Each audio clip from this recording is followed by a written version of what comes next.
आता काय त्यांना काय त्यांचं काहीच राहिलेलं नाही इथे. आथी गेली पोथी गेलेली आहे. त्यांना बडबड करण्याशिवाय काही दुसरा उद्योग राहिलेला नाही आहे. मी त्यांना म्हटलं 17पैकी एखादा निवडून आणा, तिकडे मेहनत करा. पण ते फक्त बोलण्यावरच मेहनत करतात. काय बोलू काय नाही त्यापेक्षा जरा मैदानात या, ग्राउंडवर या, लोकांमध्ये जा. पण त्यांची ती मानसिकता नाही आहे आणि त्यामुळे त्यांच्या पक्षाची अतिशय दयनीय अवस्था झालेली आहे. महापालिकेत काय झालं, नगरपालिकेत काय झालं, आता काय होणार आहे, आपण बघा काय काय होईल त्यांचं पुढे. नाशिकमध्ये गोकुळ गीतेंचा जाहीर पाठिंबा होईल अशी देखील चर्चा सुरू झाली आहे. नाशिकमध्ये गोकुळ गीतेंचा युतीसाठी जाहीर आमचा प्रयत्न तोच आहे. कुठे बंडखोरी होणार नाही. आम्ही सगळे महायुती होऊन एकत्रितपणे लढू, हाच आमचा प्रयत्न आहे. आणि मला वाटतं आज माझी त्याची भेट होईल.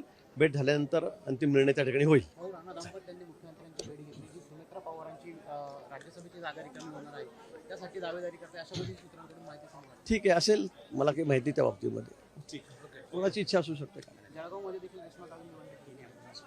ठीक आहे ना, आता इकडे झालं की तिकडे जाईल. इकडचा सॉल्व्ह प्रॉब्लेम झाला की तिकडचा सॉल्व्ह होईल.